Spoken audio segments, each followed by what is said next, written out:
Hello ഗൈസേ, Mona Lisa ബോസ്ലെയുടെ കല്യാണമാണ് social മീഡിയയിൽ നിറഞ്ഞേക്കുന്ന ഒരു സംഗതി. മൊണാലിസ ബോസ്ലെ നമുക്കറിയാവുന്നതാണ്. കുംഭമേളയുമായി ബന്ധപ്പെട്ട് ഒരു സുന്ദരിയെ കണ്ടപ്പോൾ ആളുകൾ മൊത്തം ഇതേതാണ് സുന്ദരി എന്നുള്ളൊരു ലെവലിൽ അങ്ങനെ ഹിറ്റായിട്ടുള്ള വ്യക്തിയാണ് മൊണാലിസ ബോസ്ലെ. മൊണാലിസ ബോസ്ലെയുടെ ലൈഫ് അതോടുകൂടി മൊത്തം മാറി. ഒരു വീഡിയോ എടുത്ത് പോസ്റ്റ് ചെയ്തു സോഷ്യൽ മീഡിയയിൽ.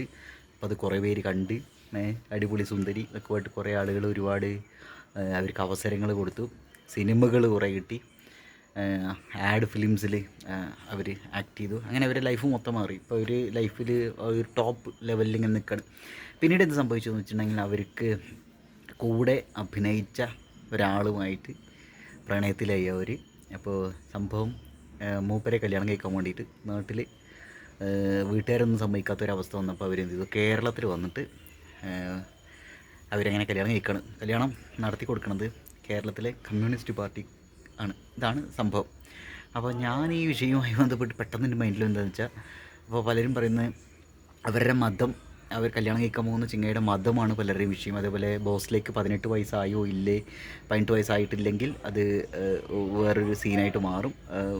കല്യാണം കഴിഞ്ഞ് രാത്രി കൂടി കഴിഞ്ഞിട്ടുണ്ടെങ്കിൽ അത് പോക്സോ കേസായിട്ട് മാറും. അങ്ങനെയുള്ള ഒരു സംഗതിയാണ് കേസ്. അപ്പോൾ എൻ്റെ മൈൻഡിൽ പെട്ടെന്ന് വന്നൊരു സംഭവം എന്താ വെച്ചാൽ, 18 വയസ്സായോ ഇല്ലേതല്ല, 18 വയസ്സായി എന്ന് തന്നെ വിചാരിക്കാം. 18 വയസ്സുള്ള ബോസിലെ യൂത്തിനെയൊക്കെ കെട്ടിയിട്ടൊക്കെ ജീവിക്കണം. 32 വയസ്സുള്ള എന്നെപ്പോലുള്ള ആളുകൾ മരവാഴികളായിട്ട് സിംഗിൾ പസകയായിട്ടൊക്കെ നടക്കണം. ഇതാണ് ഇതിൻ്റെ ഒരു അവസ്ഥയ്ക്ക് പെട്ടത്. അങ്ങനെ ഒരു രീതിയിലാണ് എൻ്റെ ചിന്ത പോയത് കേസ്. അപ്പോൾ ഇവിടുത്തെ ഒരു സംഭവം എന്താണെന്ന് വെച്ചിട്ടുണ്ടെങ്കിൽ, ഒരു കല്യാണം നടക്കുന്ന സമയത്ത് അല്ലെങ്കിൽ ഒരു കപ്പിളിനെ കാണുന്ന സമയത്ത് അവരുടെ മതം എന്താണ് എന്ന് ചകഞ്ഞ് കണ്ടുപിടിക്കാനുള്ള പ്രവണതയുള്ള മഹാമാരുടെ നാട്ടിലാണ് നമ്മൾ ജീവിക്കുന്നത്. ഓക്കെ, അപ്പോൾ ബോസിലേക്ക് എന്ത് സംഭവിച്ചു എന്ന് വെച്ചിട്ടുണ്ടെങ്കിൽ, അവർ കല്യാണം കഴിക്കാൻ പോകുന്നത് ഒരു മുസ്ലിം പയ്യനെയാണ്. അപ്പോൾ അത് ലവ് ജിഹാദിൻ്റെ എന്തോ ഒരു സ്മെല്ലടിക്കുന്ന ഒരു സംഗതിയാണ് എന്നൊക്കെയാണ് ആളുകളുടെ കണ്ടെത്തൽ കേസ്. കേരള സ്റ്റോറിയുമായി ബന്ധപ്പെട്ടിട്ടുള്ള ഈ ഒരു സാധനത്തിൻ്റെ ഒരു നറേഷൻ വേറൊരു രീതിയിലാണ് പോകുന്നത്. അതായത് കേരളം ഇങ്ങനെയാണ്, ലവ് ജിഹാദിൻ്റെ നാടാണ്, ചെറിയ കുട്ടികളെ മുസ്ലിം മതത്തിലേക്ക് കൺവേർട്ട് ചെയ്തിട്ട് ഒരു ടെററിസ്റ്റ് രീതിയിലേക്കൊക്കെ ആ ഒരു രീതിയിലേക്ക് കൊണ്ടെത്തിക്കുന്നു എന്നൊക്കെ പറഞ്ഞിട്ടുള്ള കേരള സ്റ്റോറി 1, കേരള സ്റ്റോറി 2 ഭയങ്കര രീതിയിൽ വൈറലായിട്ടുള്ള കോൺട്രവേഴ്സി ആയിട്ടുള്ള ഒരു സ്റ്റേജിലാണ്. ആ ഒരു ഇതിലേക്കാണ് എന്ത് പോകുന്നത്. ബാക്ക്ഗ്രൗണ്ടിലാണ് മൊണാലിസ ബോസ്ലെയും മൂപ്പത്തിയാരുടെ ചെക്കനായിട്ടുള്ള കല്യാണം, രജിസ്റ്റർ മാരേജ് ചർച്ച ചെയ്യപ്പെടുന്ന കേസ്. ഒന്നാമത്തെ വേർഷൻ. രണ്ടാമത്തെ വേർഷൻ എന്താ വെച്ചാൽ, അതിൽ രണ്ടാമത്തെ പോയിൻ്റ് എന്താണെന്ന് വെച്ചിട്ടുണ്ടെങ്കിൽ, 17 വയസ്സേ ആയിട്ടുള്ളൂ മൊണാലിസ ബോസ്ലേക്ക്, 18 ആയിട്ടില്ല. 18 ആവാണ്ട് എങ്ങനെയാണ് കല്യാണം നടത്തി കൊടുക്കുന്നത്, അങ്ങനെയുള്ള രണ്ട് സംഗതി പോക്സോ ആ ഒരു ലെവലിലാണ് കേസ്. അപ്പോൾ ഇവിടുത്തെ ഒരു സംഭവം എന്താണെന്ന് വെച്ചിട്ടുണ്ടെങ്കിൽ, ഒന്നാമത്തെ കാര്യം എന്താ വെച്ചാൽ, ഇത് കേരളത്തിൽ വന്നിട്ട് എങ്ങനെയാണ് അവർ സേഫ് ആവുന്നത് എന്നൊരു സംഗതിൻ്റെ കേസ്. അപ്പോൾ എന്തുകൊണ്ടാണ് അവർക്ക് യു.പിയിൽ അല്ലെങ്കിൽ സ്വന്തം നാട്ടിൽ ഈ ഒരു സംഗതി വരാത്തത്? അതായത് സംഭവം എന്താണെന്ന് വെച്ചിട്ടുണ്ടെങ്കിൽ, അത് അവരെ വീട്ടുകാർ സമ്മതിക്കില്ല എന്നുള്ളൊരു സംഗതി അവിടെ ഉണ്ട്. അത് മാത്രമല്ല, നാട്ടിലൊരു അവസ്ഥ എന്ന് വെച്ചിട്ടുണ്ടെങ്കിൽ, ഇപ്പോൾ പൊതുവെ അറിയാം, കേരളത്തിലെ കമ്മ്യൂണിസ്റ്റ് പാർട്ടിയുടെ ഒരു അവസ്ഥയിൽ കമ്മ്യൂണിസത്തിനെതിരെ നിൽക്കുന്ന ആളുകൾ, കമ്മ്യൂണിസ്റ്റ് തകർക്കാൻ ശ്രമിക്കുന്ന ആളുകൾ കേരള സ്റ്റോറി എന്നുള്ളൊരു സംഗതി ഇട്ടിട്ട് അതിനുള്ളൊരു ഡിസ്ട്രക്റ്റീവായിട്ടുള്ളൊരു ടെൻഡൻസി വെച്ചിട്ടാണ് ആ ഒരു സിനിമ ചെയ്തത്. അതൊരു എന്താ പറയുക, ഒരു BJP അജണ്ടയുടെ ഭാഗമാണെന്നുള്ള രീതിയിലാണ് കേരള സ്റ്റോറീനെ കാണുന്നത്.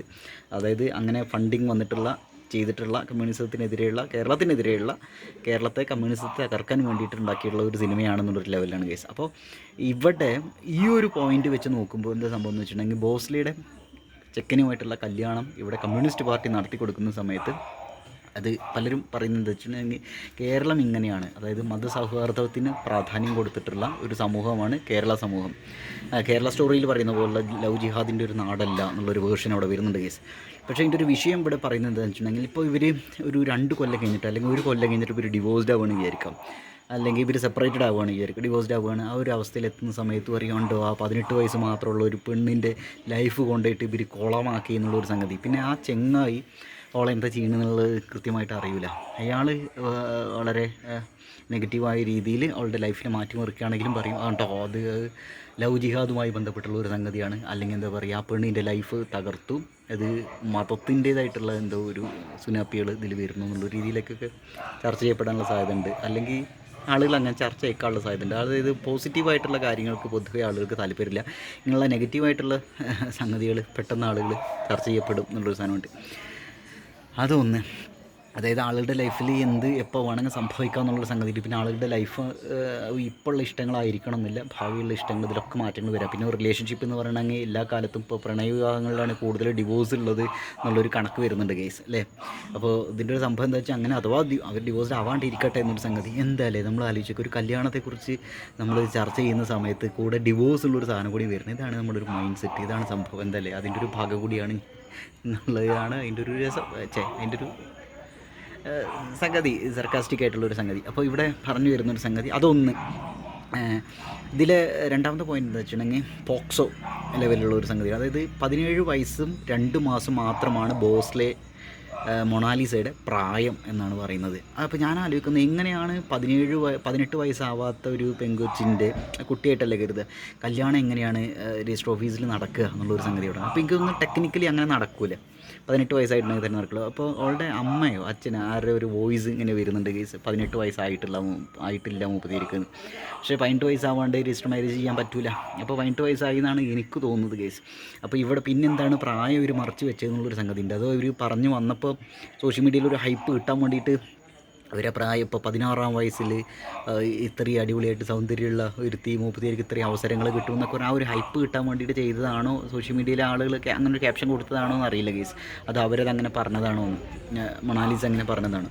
എന്തായാലും ഞാൻ ആലോചിക്കുന്നത് അവർ വളരെ ഹാപ്പിയായിട്ട് സന്തോഷത്തോടെ ജീവിക്കട്ടെ. അവർ കേരളത്തിൽ വന്നതുകൊണ്ട് അവർ സേഫ് ആവുന്നു എന്നുള്ളതിലൊരു സന്തോഷം മലയാളി എന്ന ലെവലിൽ എനിക്കുണ്ട് കേസ്. നമ്മളൊരു കേരളീയ എന്നുള്ളൊരു ലെവലുണ്ട്. അപ്പോൾ ഇവിടെ സംഭവം എന്ന് വെച്ചാൽ ഒന്നാമത്തെ കാര്യം, നമ്മളിത് എന്ത് കാര്യത്തെയും മതപരമായും രാഷ്ട്രീയപരമായിട്ടും ചർച്ച ചെയ്യപ്പെടുന്ന ഒരു സമൂഹത്തിലുള്ളൊരു വിഷയം എന്താ വെച്ചാൽ അവിടെ സ്നേഹത്തിനും സഹകരണത്തിനും ഒന്നല്ല കേസ് അവിടെ പ്രാധാന്യം. അവിടെ എന്താ വെച്ചാൽ എങ്ങനെ ഇത് വിവാദമുണ്ടാക്കാം, അല്ലെങ്കിൽ എങ്ങനെ ഇത് ആളുകളുടെ സമാധാനം കളയാം എന്നുള്ളൊരു ലെവലിലുള്ള ഒരു സാധനമാണ്. എന്തായാലും നമുക്ക് ഇവിടെ സംബന്ധിച്ച് അവർ വളരെ ഹാപ്പിയായിട്ട് ജീവിക്കട്ടെ. അവരുടെ ലൈഫിൽ ഇപ്പോൾ വേറെ കാര്യമുണ്ട്, ഇനി കല്യാണം കഴിഞ്ഞതിന് ശേഷം അവർക്ക് ഇപ്പോൾ സിനിമയിൽ പ്രത്യേകിച്ച് അറിയാവുന്നതാണ്, കല്യാണം കഴിഞ്ഞിട്ടുണ്ടെങ്കിലുള്ളൊരു അവസ്ഥ എന്ന് വെച്ചിട്ടുണ്ടെങ്കിൽ പിന്നെ പലപ്പോഴും അവസരങ്ങൾ ഇങ്ങനെ കുറേ ഉണ്ടായിരിക്കും. അപ്പോൾ ചിലപ്പോൾ ഒരുപക്ഷെ കല്യാണത്തിന് ശേഷം ജിന്നി അഭിനയിക്കാൻ പോകണ്ടെന്നൊക്കെ ചെക്കൻ പറഞ്ഞുള്ള ഒരു അവസ്ഥ ആലോചിച്ചേക്കും. അപ്പോൾ ആളുകൾ എന്തായാലും കാര്യമായിട്ട് അവർ ഉറ്റുനോക്കുന്നുണ്ട് അവരുടെ ലൈഫിൽ എന്താണ് സംഭവിക്കുന്നത്, എന്താണ് സംഗതി എന്നുള്ളൊരു സംഭവമൊക്കെ എന്തായാലും നമുക്ക് നോക്കാം. അപ്പോൾ ഇവിടെ മൊണാലിസ ബോസ്ലി വളരെ ഹാപ്പി ആയിട്ട് അവരുടെ കരിയറിൽ നല്ല ഉയർച്ചകളൊക്കെ ഉണ്ടായിട്ട് അവരുടെ ലൈഫ് മുന്നോട്ട് കൊണ്ടുപോയവർക്ക് പറ്റട്ടെ. അവർക്കും അവരുടെ ചെക്കന് നല്ലൊരു ഫാമിലി ലൈഫ് ഉണ്ടാവട്ടെ. പാരൻസ് ആയിട്ടുള്ള വിഷയങ്ങളൊക്കെ അവർക്ക് ഒത്തുതീർപ്പിലാക്കാൻ പറ്റട്ടെ. വളരെ ഹാപ്പി ആയിട്ട് അവർക്ക് ജീവിക്കാൻ പറ്റട്ടെ. അവരുടെ വഴിക്ക് വിടുക എന്നുള്ളതാണ് ഗൈസ് എനിക്കിതിൽ തോന്നുന്ന ഒരു സംഭവം.